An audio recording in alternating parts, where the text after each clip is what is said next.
Assalamu alaikum wa rahmatullahi wa barakatuhu.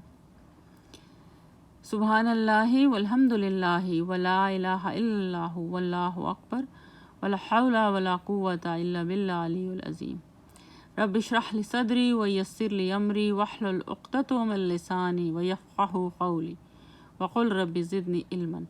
Allahumma salli ala sayyidina Muhammad wa ala alihi Muhammad كما صليت على إبراهيم وعلى آل إبراهيم إنك حميد مجيد اللهم بارك على محمد وعلى آله محمد كما باركت على إبراهيم وعلى آل إبراهيم إنك حميد مجيد. In the last video we were doing the religions in the Arab and we were doing like the Amir bin Suhail, he made an idol called Hubal. They start worshipping and then they made many idols. They kept their names. They were worshipping those idols. They were sacrificing animals. So we were doing what they were doing with these idols. And here we were on number 6, dedication. They were dedicating certain animals such as Bahira, Shaiba, Wasila, Hami to idols. I did that point already. Let's move to the next one.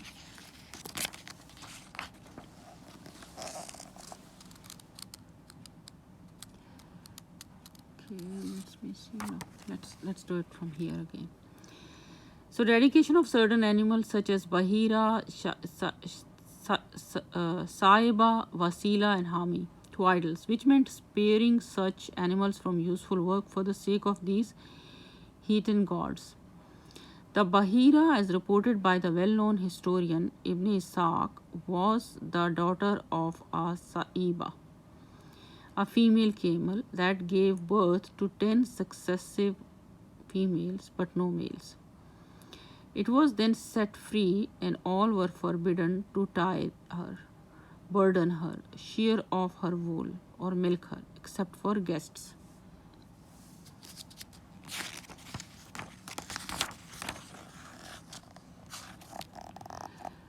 To drink from, and this was done to all her female offsprings, which were given the name Bahira.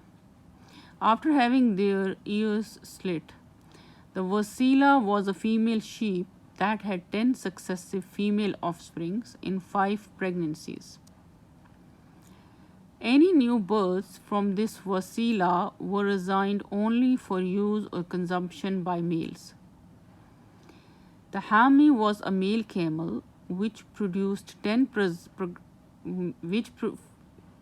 he was the male camel which produced 10 progressive females and was thus similarly forbidden.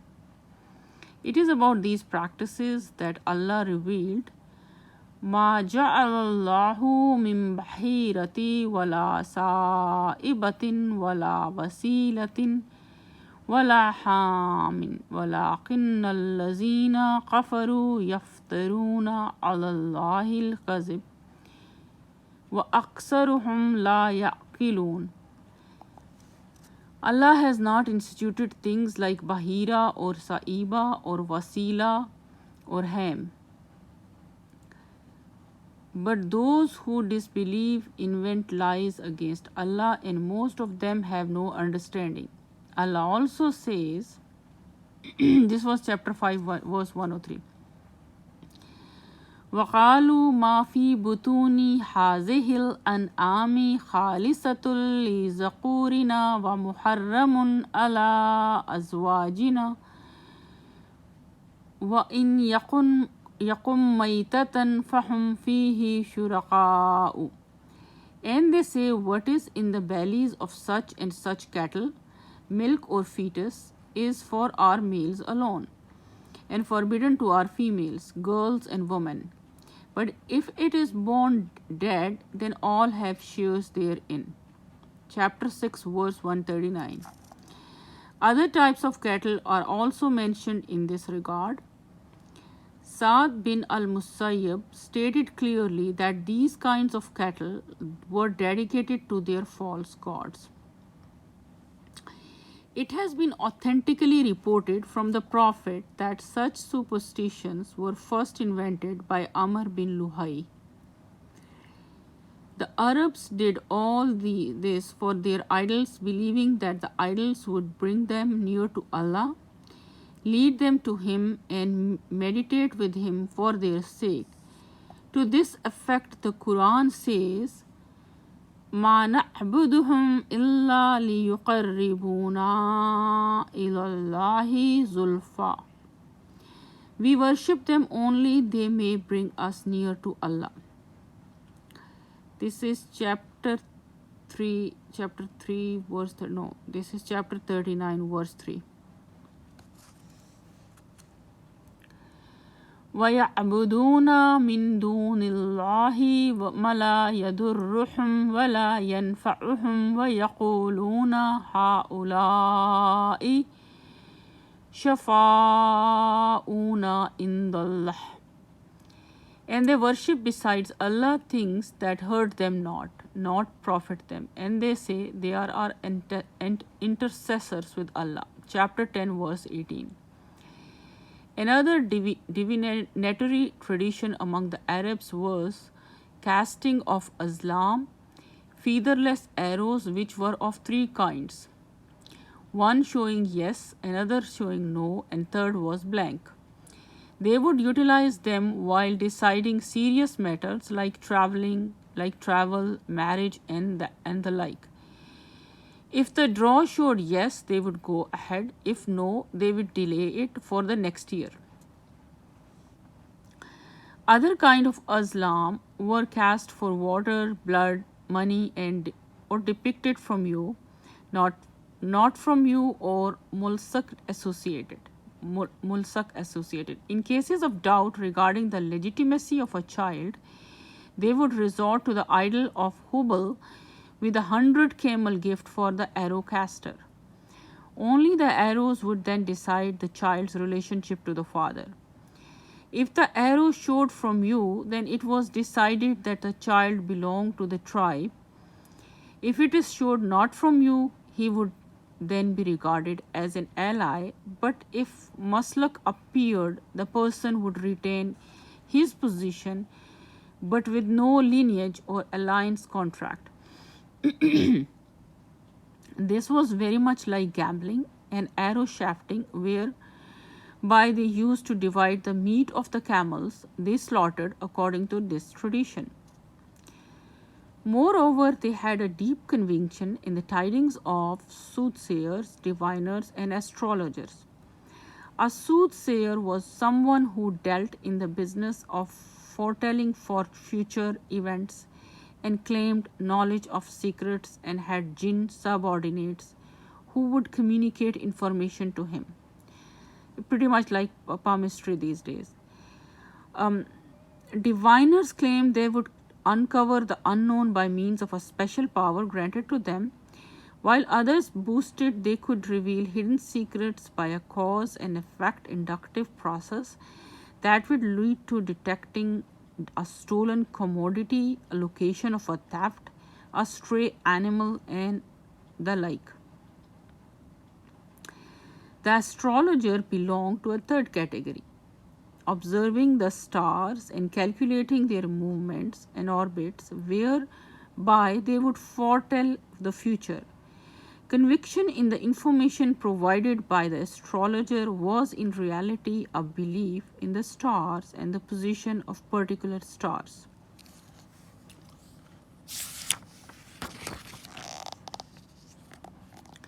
They would say, "We were delivered rain because of the position of this star." The belief in omens for foretelling future events was common among the Arabs. Some days, months, and particular animals were regarded as portents. They also believed that the soul of a murdered person would fly in the wilderness and would never be at rest until revenge was taken. Superstition was widespread. If a deer or bird, when released, turned right, then they had embarked on what would be regarded favorable. Otherwise, they would fear a negative outcome and refrain from pursuing it. The people of pre-Islamic period, whilst believing in superstition, still retained some of the Abrahamic traditions such as devotion to Al-Kaaba, circumambulation, observance of pilgrimage, the stay at Arafat, and offering sacrifices.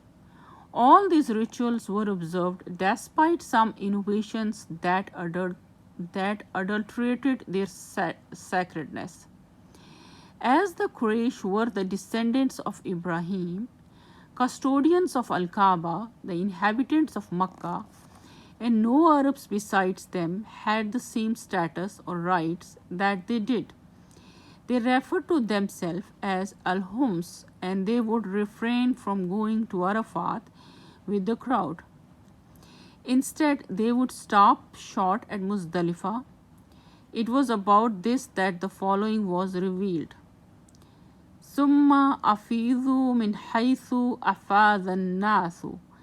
Then depart from the place whence all the people depart. Chapter 2, verse 199. Another hearsay deeply established in their social tradition dictated that they would not eat dried yogurt or cooking fat, nor would they enter a tent made of camel hair or seek shade unless in a house of adobe bricks, so long as they were in ihram. The sacred state of the pilgrimage, out of a deeply rooted misconception, they also denied pilgrims other than Makkans access to the food they brought when they wanted to make pilgrimage or lesser pilgrimage. So my video is going to be 11 minutes and 53 seconds. I'm going to stop this video here because it's going to be too long and I will have difficulty in uploading. This is the title of the book, The Sealed Nectar. I'm going to stop this video here. Assalamu alaikum wa rahmatullahi wa barakatuhu.